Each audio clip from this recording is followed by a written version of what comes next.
शांतिपूर्ण धारणा चली ये हूँ गोबर आम समस्त को देखा चाहूँ जे नागा साधु मैंने गोबर विभूति केमती धारण करती विभूतिर केते शक्ति जे नागा साधु मान केते शक्ति आेतु जगन्नाथ धाम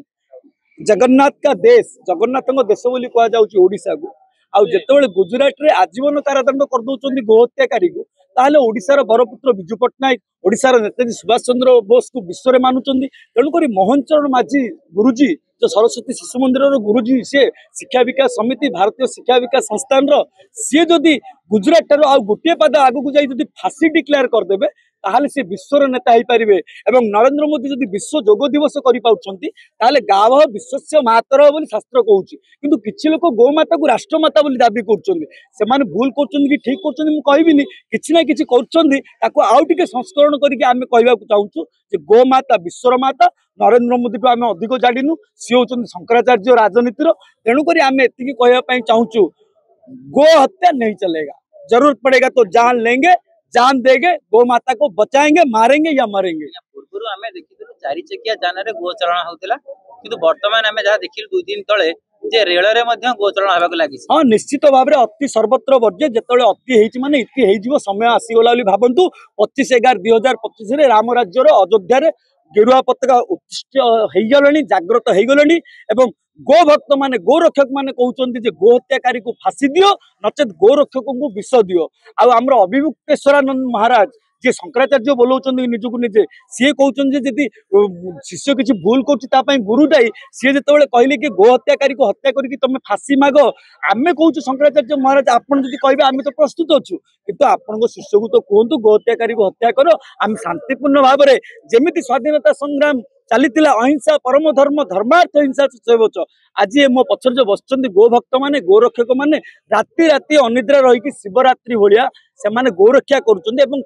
क्रिमिनाल गोटे गोटे सील बाजुची केतले राधा माधव मिश्र तो केतले तपिटक तो केतले प्रदीप साहू एमती करने द्वारा से भावुं आम दुर्बल मु कहि आहरी बलवान होती गो रक्षक माने धीरे धीरे आमर पांडव दरकार अच्छी आमर कौरव दरकार नहीं धर्म रक्षति रक्षित रक्षिता धर्म को जी रक्षा करिवो धर्मता को निश्चित भाव में रक्षा करिवो आ वर्तमान ये होची एक गुरुत्वपूर्ण समय बोली कहबी आज नेशनल मिल्क डे एवं 25/11/2025 रे ध्वज उत्तिष्ठित है अयोध्या रे एवं 26 रे आज नेशनल मिल्क डे रे ओडिशा विधानसभा रे आरंभ होला आउ केते दिन पर्यंत ओडिशा माटी रे जगन्नाथ माटी रे गोरख पड़िवो गोरखपुर चिटा पड़िवो यही प्रश्नर उत्तर समय ही दे पार मुझे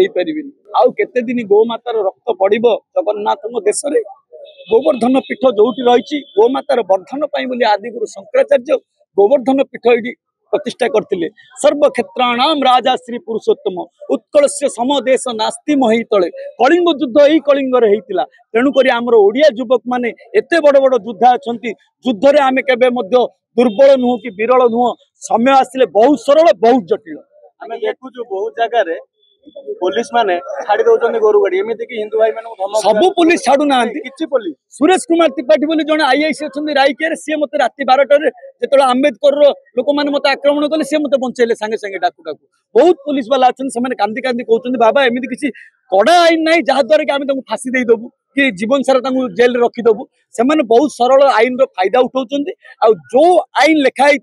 एवं जिते भारत स्वाधीनता संग्राम में महात्मा गांधी कहते देश स्वाधीन हो प्रथमे गोहत्या बंद हम एवं मद बंद हम किंतु नरेंद्र मोदी सरकार केते वर्ष है सी कौन स्वच्छ भारत कर महात्मा गांधी के आदर्श करी गोमाता